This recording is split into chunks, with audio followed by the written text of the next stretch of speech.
আপোনালোকে দেখিব যে জুবিনদাৰ লগত মুখ্যমন্ত্ৰী হিমন্ত বিশ্ব শৰ্মাৰ সাংঘাতিক ধৰণৰ আচলতে আদৰ্শগত সংঘাত আছে। মানে এই মুখ্যমন্ত্ৰী গৰাকীয়ে ৰাতিপুৱা শুই উঠাৰ পৰা ৰাতি শুৱালৈকে প্ৰতিটো মুহূৰ্তত আপোনাৰ মিয়া মুছলমান নকৰিলে তেওঁৰ চাগে ৰাতি টোপনি নাহে। তেওঁ আৰম্ভণিতে একেবাৰে মিয়া মুছলমানৰ পৰাই আৰম্ভ হয়। মানে জুবিনদাই তাৰ এগেইনষ্টত গৈ আপোনালোকে নিশ্চয় জানে যে হিন্দু মুছলমান নচলিব বুলি কৈছিলে। এইটো আচলতে আদৰ্শগত সংঘাত।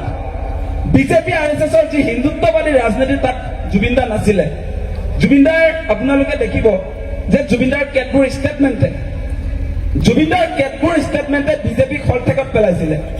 প্ৰথমতে আপোনালোকে দেখিব যেতিয়া তেওঁলোকে বাংলাদেশ পাকিস্তানৰ আফগানিস্তানৰ পৰা যিবিলাক ধৰ্মীয় সংখ্যালঘু মানুহ অসমত সংস্থাপন কৰিবৰ কাৰণে কাজ জাপি দিছিলে আমাৰ ওপৰত, সেই কাজ জাপি দিয়াৰ সময়ত জুবিনদাই গোটেই অসমৰ ৰাইজক ঐক্যবদ্ধ কৰি কিন্তু ৰাজপথলৈ উলিয়াই আনিছিলে যে অসম কেতিয়াও বিদেশী চৰণীয়া পথাৰ নহয়, গতিকে কোনো ধৰ্মৰ ভিত্তিত নাগৰিকত্ব দিয়া অসমত দিব নোৱাৰিব। সেই মূল কথাবিলাকে আচলতে চৰকাৰক হলঠেকত পেলাইছিলে। সেইটো আদৰ্শগত সংঘাত। সেইকাৰণে জুবিনদাই কৈছিলে যে তহঁতিতো বিদেশী খেদিম বুলি কৈছিলি, 16 মেৰ পাছত অসমত কোনো বিদেশী থাকিব নোৱাৰিব বুলি কৈছিলি, গতিকে তহঁতি বটলা পাৰ্টি পাৱাৰ পাই এতিয়া আচলতে বিদেশী আনিব খুজিছ। সেই প্ৰশ্নবিলাক আচলতে এগৰাকী শিল্পীয়ে অতি শক্তিশালী ৰূপত অসমত প্ৰতিষ্ঠা কৰিছিলে। সেইগৰাকীয়ে আমাৰ প্ৰাণৰ শিল্পী জুবিনদা, হয়নে নহয়? হিন্দু মুছলমান নচলিব বুলি কৈছিলে নে নাই? কৈছিলে। গতিকে জুবিনদাৰ লগত সঁচাকে মুখ্যমন্ত্ৰীগৰাকীৰ আদৰ্শগত সংঘাত আছে। আৰু এইকেইদিন মানে জুবিনদাৰ মৃত্যুৰ পূৰ্বে দুটামান ভাল ষ্টেটমেণ্ট, মানে অসমীয়া জাতীয়তাবাদৰ আটাইতকৈ গুৰুত্বপূৰ্ণ ষ্টেটমেণ্ট জুবিনদাই দি থৈ গৈছে।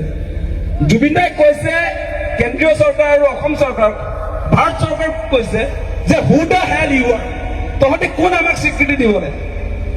মই 40,000 গান গালো, আমি অসমত তহঁতক গড় দিছো, কয়লা দিছো, চাহপাত দিছো, তেল দিছো, তহঁতি কোন হয় আমাক স্বীকৃতি দিবলৈ? আমাক যিমান পাৰে আমাক লুটিলিহে তহঁতি কোন হয় বুলি সেই প্ৰশ্নটো আচলতে জুবিনদাই উত্থাপন কৰিছে। সেইটো চবে ঢুকি নাপায়, এইটো বহুত ডাঙৰ প্ৰশ্ন। অসম যে এতিয়া দুখীয়া ৰাজ্য যে হ'ল তাৰ কাৰণটো কি আপোনালোকে নিশ্চয় অনুধাৱন কৰি চাব। ব্ৰিটিছ কিয় অসমলৈ আহিছিলে বা ভাৰতলৈ কিয় আহিছিলে? আজি অসমত ইমান সম্পদ আছে, আপোনালোকে দেখিব আমাৰ পথাৰবিলাকত খাৰুৱা তেল পায়, আমাৰ উজনি অসমত আপোনাৰ চাহপাত আছে, আমাৰ উজনি অসমত আপোনালোকে জানে আমাৰ কয়লা আছে, ট্ৰাকে ডেইলি হাজাৰ গাড়ী চলি থাকে। গোটেইবিলাক সম্পদ, এইবিলাক অসমৰ সম্পদ লুটিলে আজি ভাৰত চৰকাৰে। আপোনালোকে সেই কথাবিলাক যে এতিয়া জুবিনদাই বহুত ডাঙৰ ষ্টেটমেণ্ট দি থৈ গৈছে। মানে সম্পদৰ অধিকাৰৰ কথা যে আমি কৈ থাকো যে আমাক অসমৰ যিবিলাক সম্পদ, আমি যিবিলাক সম্পদক লৈ অসমখন আচলতে আগুৱাই লৈ যাম, যিবিলাক সম্পদ লৈ আমি আচলতে অসম জয়াই অসম হ'ম, সেই সম্পদবিলাক লুটি নিয়াৰ কাৰণে who the hell U R বুলি জুবিনদাই কৈ থৈ গৈছে।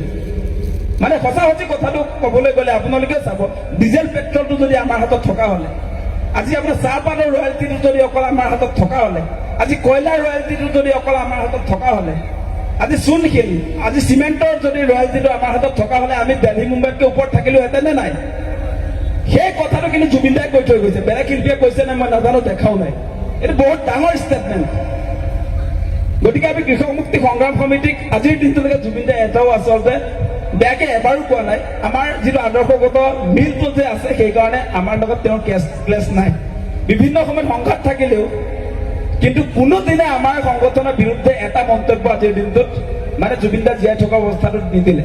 গতিকে আমাৰ আদৰ্শগত যিটো আপোনাৰ মিল, সেই মিলটোৰ কাৰণে আজি আপোনাৰ বিজেপি বা হিমন্ত বিশ্ব শৰ্মাই আমাক বেয়া পায় আৰু জুবিনদাকো বেয়া পাইছিলে।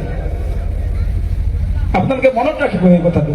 আৰু আপোনালোকে চাব দেই যে জুবিনদাই এই যে বিজেপি চৰকাৰ অহাৰ পাছত হিমন্ত বিশ্ব শৰ্মাই যে প্ৰতিদিনে সাম্প্ৰদায়িক ৰাজনীতি যে কৰি আছে, সেই সাম্প্ৰদায়িক ৰাজনীতি কৰি থকা সময়ছোৱাত আপোনালোকে দেখিব জুবিনদাই কি কৈছিলে যে মোৰ কোনো জাতি নাই, মোৰ কোনো ধৰ্ম নাই, মই মুক্ত, মই কাঞ্চনজংঘা। সেইটো সঁচাকে আচলতে জুবিনদাই কৈছিলে। আৰু মুখ্যমন্ত্ৰীগৰাকীয়ে কৈছে যে এইটো আচলতে চিনেমাৰ ডাইলগ নহয় বুলি জুবিনদাই নিজে কৈ থৈ গৈছে। মোৰ ওচৰত এইবিলাক চব বস্তু আছে। জুবিনদাই নিজে কোৱা কথাটো শুনিম নে মই হিমন্ত বিশ্ব শৰ্মাৰ কথাটো শুনিম? জুবিনদাই নিজে আচলতে যিবিলাক মন্তব্য দিছে তাৰ বিশ্লেষণ দাঙি ধৰিছে।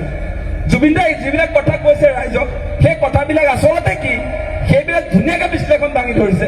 মানে জুবিনদাই আপোনালোকে নিশ্চয় জানে, তেওঁ নিজে কেইবাটাও সাক্ষাৎকাৰত কৈ থৈ গৈছে যে আমি মানে ধৰ্ম, জাত পাত সেইবিলাকক লৈ কেতিয়াও বিভাজন হৈ থকাটো উচিত নহয়।